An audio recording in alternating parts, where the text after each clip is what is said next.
The most wanted president duniani kwa sasa ni Captain Ibrahim Traore.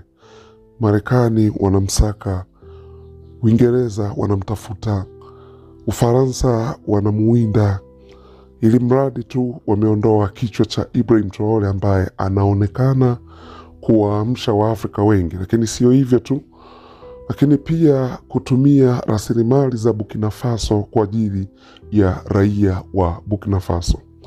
Ni mtu ambaye yamefanyika majaribio mpaka sasa 21 ya kutaka kuuawa kwa Ibrahim Traore. Na mojawapo ya hili naomba unifuatilie hapa, kwa sababu kabla ya uchaguzi, kabla hajaingia madarakani, ilikuwa ni mojawapo ya kisa cha kumpindua. Na usaliti haukutoka nje ya mipaka ya Burkina Faso, bali ulikuja kutokana na watu wake wa karibu. Ibrahim Traore alidhani tayari ameshaweka mazingira salama ya Burkina Faso, lakini hakujua kuwa nyuma ya kuta za ikulu ya Wagadugu kuna msaliti ndani.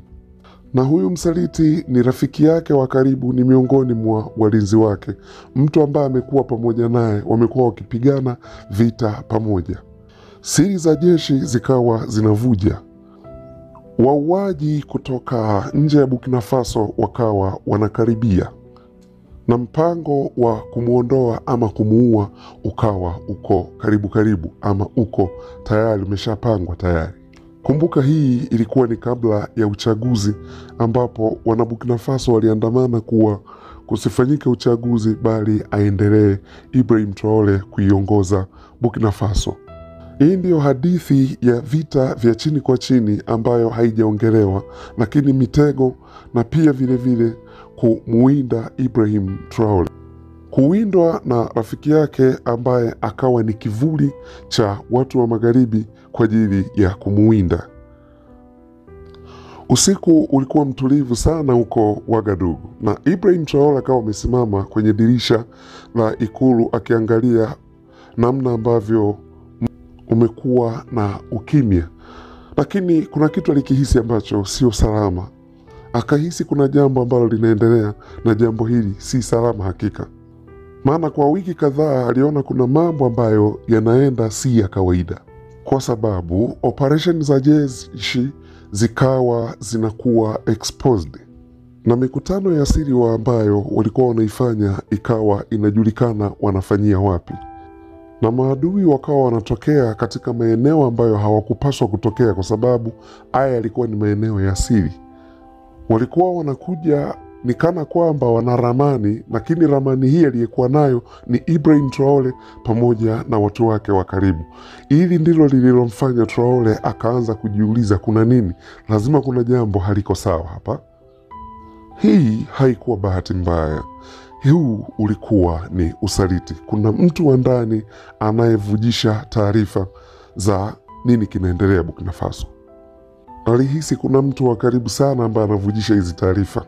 Nakumbuka mpaka wakati huu Ibrahim Traore ameifanya Burkina Faso kuwa ni taifa huru, taifa ambalo lilikuwa linaota ndoto za kupata mtu ambaye atalitoa kwenye utumwa wa ukoloni ama ukoloni mamboleo, na tayari Ibrahim Traore ameshaanza kufanya hivyo.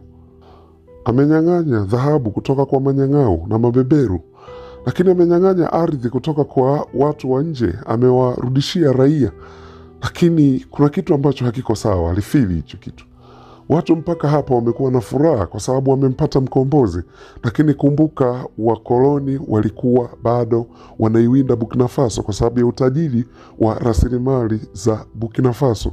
Lakini viongozi waliopita pia na wao vile vile wanawinda, wanataka kumwangusha Traore ili warudi madarakani kuendelea kuwatumikia Wafaransa.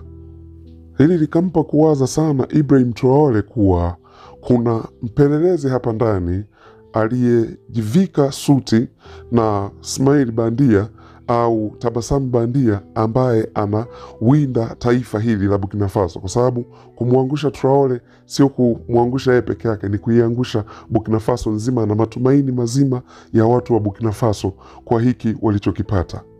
Sasa usiku mmoja kila kitu kikabadilika. Na hapa ndipo tunapokutana na afisa mmoja ambaye ni kijana na rafiki yake na Captain Ibrahim Traore. Huyu anaitwa Captain Naba Zongo. Alituma ujumbe Ikulu kuwa anafuatilia radio frequencies au mawimbi ya redio kaskazini mwa Burkina Faso, na amepata signal mpya ambayo haihusiani na serikali, na ilikuwa imefichwa ndani. Ni kama vile ilikuwa ripoti inayohusiana na kilimo au mashamba, lakini haikuwa inahusiana na mazao, ila ni kuhusu vita, mikakati, ramani, majina, siri za jeshi na taarifa za mtu wa karibu sana na aliyeaminiwa sana na Rais Ibrahim Traore. Hapa ndipo picha lilipoanzia hapa. Basi usiku huo, baada ya taarifa hiyo, ikabidi Ibrahim Traore aweke lockdown ya maana na kuita watu wa karibu ambao anawaamini, lakini hakukuwa na mawasiliano ya simu wala chochote. Basi wakaitana na wakakaa mezani, na Zongo akaongea kwa utaratibu sana kuwa hebu tuweke makaratasi mezani, na wakaweka makaratasi yale mezani. Na wakati huo hapo kwenye hicho chumba kuna ukimya wa hali ya juu, na majina yakawekwa pale, na jina la kwanza kabisa lilikuwa ni la Colonel Ouattara. Huyu ni rafiki wa karibu sana na Ibrahim Traore, ambaye alikuwa yuko bega kwa bega wakati wanapigana vita. Ni mtu aliyekuwa na ukaribu sana na Ibrahim Traore kiasi cha kwamba walikuwa wanacheka pamoja, wanafurahi pamoja, matukio mbalimbali wanaenda pamoja. Lakini leo ameamua kumsaliti rafiki yake kipenzi Ibrahim Traore kwa kumuuza kwa watu wa magharibi kwa ajili ya kumuua. Mambo yale yale yaliyotokea baina ya Thomas Sankara na rafiki yake Blaise Compaore. Kumbuka, huyu ni mtu ambaye Ibrahim Traore alimuamini sana, akijumuisha na masuala nyeti, masuala ya usalama wa taifa, na yenyewe alikuwa ameshirikishwa huyu bwana. Lakini leo hii jina lake liko top pale, ambao ni majina ya watu ambao wanatakiwa kumuua Ibrahim Traore. Na taarifa hii, kumbuka, Zongo ambaye ni mtu anayeaminiwa sana na Ibrahim Traore. Zongo huyu nafikiri tunakumbuka yeye ndo aliyetangazaga kuwa nchi imepinduliwa na kwa sasa kiongozi ni Ibrahim Traore. Akamwambia Captain Ibrahim Traore kuwa huyu bwana amekuwa akiwalisha taarifa maadui kwa muda wa miezi kadhaa sasa. Traore hakuamini, moyo wake ni kama umeraruliwa hivi, ni kama umechanwa na kisu, lakini bado ukimwangalia sura yake ni mtaratibu na mpole kwa wakati huo. Na hapo akasema basi mtu yeyote asifanye chochote, na akatoa tangazo moja ambalo kila mtu pale alichanganyikiwa. Alisema na huyu bwana wala hata asiadhibiwe, tunatakiwa kusubiri na kuangalia. Akashusha pumzi, alafu akawaambia kama kuna nyoka ndani ya kichumba hatutakiwi kumuua huyo nyoka. Alafu akawaangalia kila mmoja usoni kwa macho ya ujasiri kama jinsi ambavyo anajulikana, na akasema hata kama ni huyo nyoka hatumuui, ila tutafuata mahali kiota chake kilipo. Basi na siku iliyofuata Mwamba aliendelea na majukumu yake kama hakuna kitu chochote kile kimetokea. Akatoa hotuba, akapeana mikono na watu, lakini pia vile vile na akawa na tabasamu lake kama kawaida mbele ya kamera. Lakini ndani akawa anaangalia kila hatua, akawa anaangalia kila anachokifanya huyu Colonel Ouattara. Na Ouattara hakuwa na wasiwasi mpaka hapo. Ni mtu ambaye yeye anatabasamu, hana shida yoyote, yani kama kawaida na kama siku zote.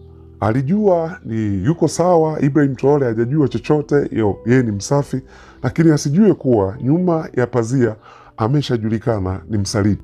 Na kuanzia hapo Captain Naba Zongo akaanza kumfuatilia huyu Colonel Ouattara. Wakaanza kutraki simu zake, wakaanza kutraki safari zake, gari lake analolitumia. Ikaja kutokea siku ambayo sasa Ouattara alitoka Ikulu usiku wa manane. Hana mlinzi yeyote, hana dereva, anaendesha gari yeye mwenyewe, na gari yenyewe ni nyeusi iliyokuwa imepaki gizani hivi. Wakaanza kufuatilia kila wakati na kila siku, ni ruti ile ile na nyumba ile ile anayoenda, ambayo ni kama safe house ambayo iko karibu na ubalozi wa Ufaransa. Mpaka hapa wakaanza kunoti kitu. na nyumba hii ilikuwa inaonekana kama haina mtu, lakini intelijensia ya Ibrahim Traore alikuwa anajua safe house zinaonekanagaje, kwa sababu waga zinaonekana kama hakuna watu wanaoishi hapo, lakini ni safe house ambazo watu wanaishi hapo. Na utawala wa Ibrahim Traore waliweka kamera mtaani ambayo waliificha hiyo kamera, ilikuwa haionekani, na huyu Colonel Ouattara bila kujua chochote kile, akiwa anaendelea na mambo yake kama kawaida, asijue kuwa ameshasanukiwa tayari, akaendelea na movement zake kama kawaida. Na hapo baadaye basi ukweli ukaja ukajulikana, na kamera ikamwonyesha wakati fulani akiwa yuko kwenye ayo, ilimwonyesha ameingia kwenye nyumba fulani ambayo ndani ya hiyo nyumba kulikuwa na wageni wawili, ambao mmoja alikuwa ni Marekani na mwingine ni kutokea Ulaya, wamevalia suti nyeusi. Wakampa briefcase nyeusi na yeye akawapa folder ambalo ndani yake kulikuwa na mipango yote ya raisi, ni wapi atasafiri, raisi ni wapi ataenda na atafanya nini, na kwenye mikutano ni mkutano gani atakuwepo. Akawapa baada ya kumpa ile briefcase ambayo ndani tunaamini kulikuwa na pesa mle ndani. Huo ukawa ni ushahidi kuwa kweli kichwa cha Ibrahim Traore kinatakiwa kwa gharama yoyote ile. Ibrahim Traore baada ya kuyaona haya alivunjika moyo sana. Imagine mtu ambaye amekuwa karibu na wewe, mmekuwa mkipigana huko vitani, leo anakuuza kama ng'ombe. Lakini hata hivyo Traore hakufanya haraka, alikuwa yuko smart sana na ana akili sana, na akampigia Dongo akamwambia sasa nafikiri ni muda sasa. Na asubuhi yake Colonel Ouattara akawa amekaribishwa kwenye mkutano kama kawaida, amekuja na tabasamu, lakini safari hii akaona uso wa Ibrahim Traore uko tofauti, akashindwa kuelewa ni nini kinachoendelea hapa. Na kwenye mkutano huo akashangaa watu wako serious, watu wamevaa sura za kazi na wako askari 10 tu. Ikamshitua, akaanza kushtuka ni nini kimetokea hapa. Hapa ndipo mwamba Traore akasimama, na amesimama imara kama mlima, akamwangalia Ouattara, na Ouattara akashangaa lile tabasamu ambalo amezoea kuliona kwenye uso wa Ibrahim Traore halipo tena. Na Ibrahim Traore akasimama akamwambia, wewe ulikuwa ndugu yangu. Akamuuliza kwa nini Ouattara, na Ouattara hakuweza kuongea chochote, amekaa kimya, haelewi ni nini kinachoendelea hapo. Na Traore akamkaribia akamwambia, umeuza hii nchi kwa ajili ya nini? Ni kwa ajili ya pesa? Ni kwa ajili ya madaraka? Kwa ajili ya mamlaka? Wamekupa dola? Wamekupa nini? Kumbuka unaiuza hii nchi Ouattara. Na sasa je, unadhani watakulinda mpaka sasa? Hapa sasa je, uko mwenyewe? Lakini bado majibu hayakutoka kwa bwana Colonel Ouattara. Na Captain Dongo akafungua briefcase ambayo ilikuwa amepewa. Ndani kulikuwa na pesa, kulikuwa na device track, kulikuwa na flash disk ndani ya hiyo briefcase. Kumbuka hivi vyote vilijaa usaliti ndani huko, ndio maana wamempa ili waendelee kumtrack, wajue ni hizi movement za Ibrahim Traore ni wapi anakopita. Na hapa ndipo ambapo Traore akamwambia sasa utaenda kuongea, na wakamchukua kumfungia kwenye sero ya ndani chini underground kwenye ili jengo hili. Mpaka hapo akawa amevuliwa vyeo vyote, amevalishwa nguo za kawaida, na amekaa huko kwenye hiyo sero. Hakuna madirisha, hakuna mlango, hakuna mwanga, amekaa hana tumaini. Sio kama yule mtu ambaye alikuwa anategemea mambo makubwa kutoka kwa hawa waliomwahidi vitu vingi, na sasa hana tumaini lolote tena. Na wakati huu Traore akawa anaangalia, anashangaa, huyu ndugu siku za nyuma walikuwa marafiki, walikula pamoja, wamepiga stori pamoja za maumivu, ni namna gani ya kulitoa taifa kwenye mikono hii ya hawa vibaraka wa mabeberu, lakini leo wamesha kuwa maadui. Mtu ambaye walipigana pamoja wakipigania nchi, leo hii wamekuwa maadui. Na wakati huu Captain Dongo akaleta flash ambayo akaiweka hapo na wakaifungua, na hakuna mtu anaongea kitu chochote wakati huo, na wanaangalia tu. Wakaangalia kila jina, wakaangalia kila siri ambazo huyu bwana Ouattara alikuwa anawapa maadui. Na wakati huu Ouattara amesimama, na Captain Dongo akamwambia uruhusiwi kuongea chochote. kwa sababu haya wanayokutuma yangekuwa yamefanikiwa, wangekuacha nyuma na wasingekupa chochote. Hakuna chochote ambacho wangekufanyia, umedanganywa. Katika hali ya ukimya kama huu, wakati Watara akiwa anatetemeka, ndipo alianza kuongea kwa kutetemeka kuwa hawa watu walinitafuta, ni mwaka sasa umepita.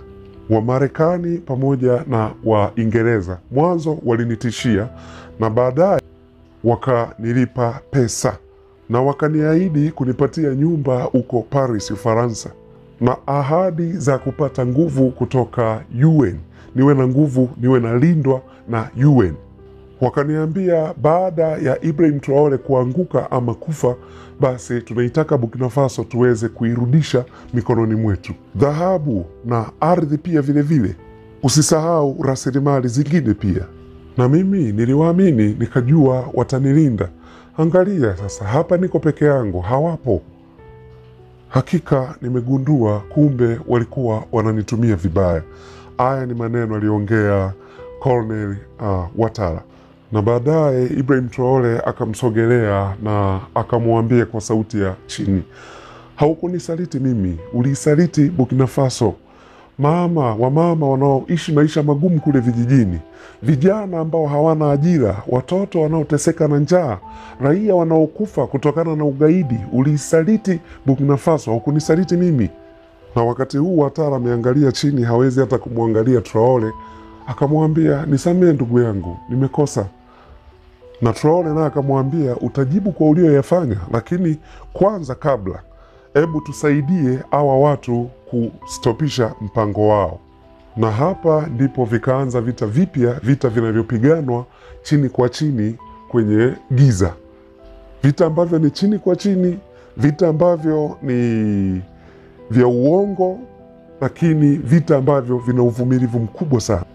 Kutumia mawasiliano ya Watara, timu ya Ibrahim Traore ikaanza kuwalisha maadui habari za uongo.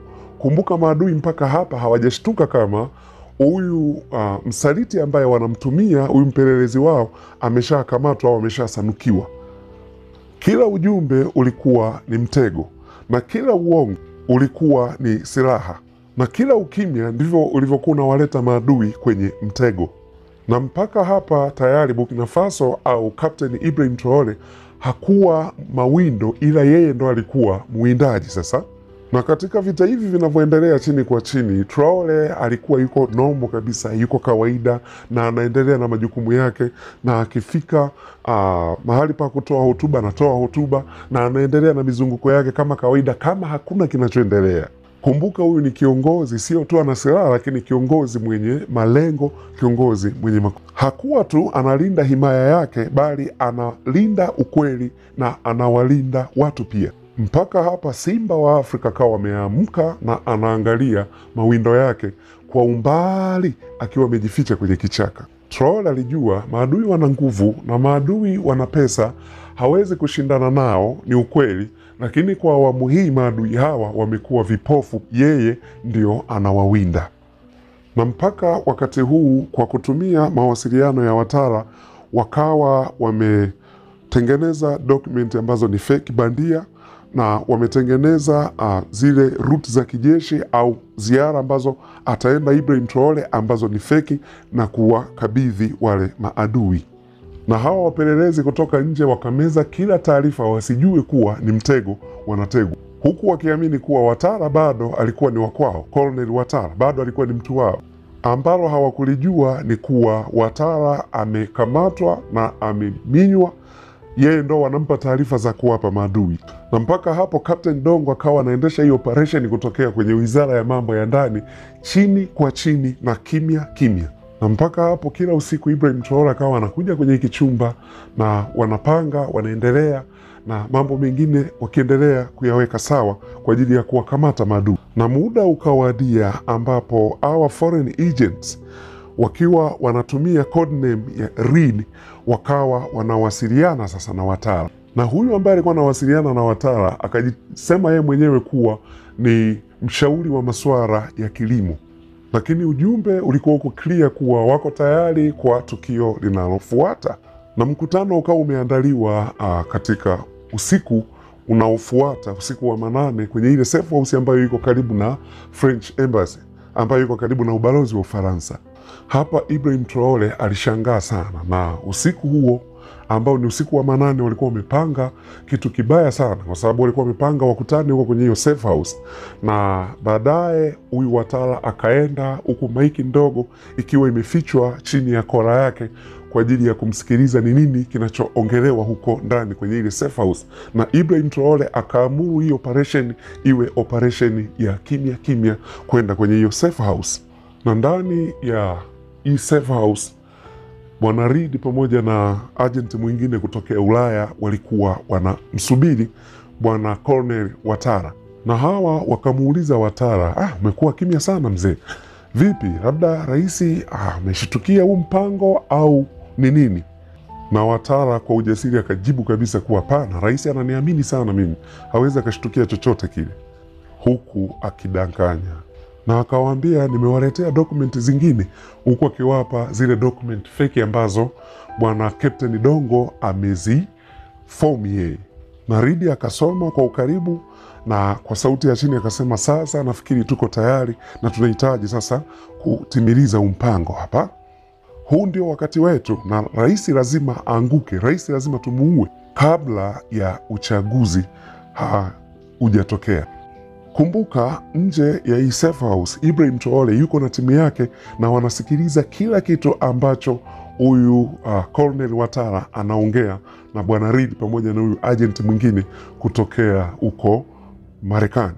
Na huu ndio ukawa ushahidi wa kile ambacho wamekuwa wakikipanga, na Ibrahim Traore kuanzia hapo akatoa oda kama mizimu. Usiku wa manane timu ikasogea kwenye hii safe house na kuingia ndani, kuwavamia, kuwakamata hawa maagenti waliokuwa wanapanga kumuua Captain Ibrahim Traore. Milio ya risasi ikaanza kusikika. Reed na wenzake pamoja na Captain Watara wakawa ni kama wamepigwa ganzi hivi, wanashindwa kuelewa ni nini kimetokea, maana ni ndani ya sekunde kadhaa walikuwa hawajajiandaa kwa hilo. Hey, mko chini ya ulinzi, Captain Zongo akaongea kwa sauti kubwa. Naye Reed kwa jeuri akajibu, hamna haki hapa ya kutuvamia, sisi ni diplomat, ni wanadiplomasia. Sio usiku wa leo, Zongo akajibu. Na usiku wa leo mmekamatwa mkiwa mnapanga mipango ya kumwangusha rais wa nchi, na ushahidi tunao. Baada ya hapo Ibrahim Traore akaingia ndani.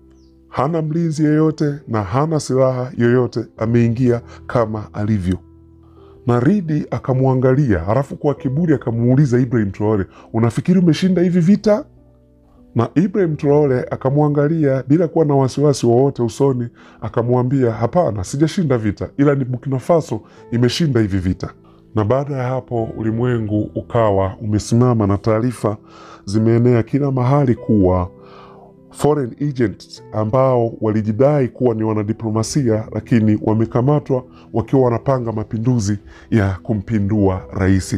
Hii ni story ambayo nimekuletea miongoni mwa operations ambazo watu wa magharibi walikuwa wamezipanga kumondoa Ibrahim Traore asiwepo duniani. Hii ilikuwa ni mojawapo. Kwa hiyo ninaamini umeweza kuielewa vizuri, umeelewa hii operation the way ilivyoenda. Tuendelee kumwombea Ibrahim Traore kwa sababu hayuko salama. Na juzi hapa mmesikia Marekani wanamtafuta Ibrahim Traore, wanataka waangushe utawala wa Ibrahim Traore. Asanteni sana wanaokuwa Mwafrika.